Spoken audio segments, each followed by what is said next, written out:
Hi friends, நாங்கள் இன்னைக்கு ஊதுவத்தி வச்சு ஒரு டிராயிங் பண்ணலாம் வாங்க.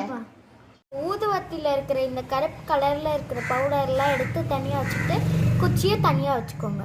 ஊதுவத்திலேருந்து எடுத்த பவுடர்லாம் இந்த மாதிரி நல்லா பவுடர் ஆக்கிக்கோங்க. கொஞ்சம் கூட கட்டியாக இருக்கக்கூடாது. ஊதுவத்திலேருந்து வந்த குச்சியை இந்த மாதிரி சின்ன சின்னதாக கட் பண்ணிக்கோங்க. இந்த மாதிரி ஒரு டிராயிங் வரைஞ்சிக்கோங்க. ஃபஸ்ட்டு இந்த மாதிரி கம்மை அப்ளை பண்ணிக்கிட்டு ட்விஸ்டரில் இந்த மாதிரி குச்சியெல்லாம் எடுத்து அடுக்கிக்கோங்க. இந்த குச்சியை வச்சு இந்த மாதிரி லைன் மேலே அப்ளை பண்ணிக்கலாம். இந்த மாதிரி ஃபுல்லாக குச்சியெல்லாம் ஒட்டிக்கோங்க. பார்ட்டாக ஃபுல்லாக கலர் கொடுத்துக்கோங்க. இந்த மாதிரி க்ரையான்ஸ் தூளெல்லாம் வச்சு ஃபுல்லாக கலர் கொடுத்துக்கோங்க.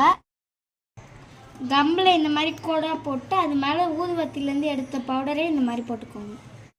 அழகான பிக்சர் ரெடி ஆயிடுச்சு. நம்ம பண்ண டிராயிங் உங்களுக்கு பிடிச்சிருந்தா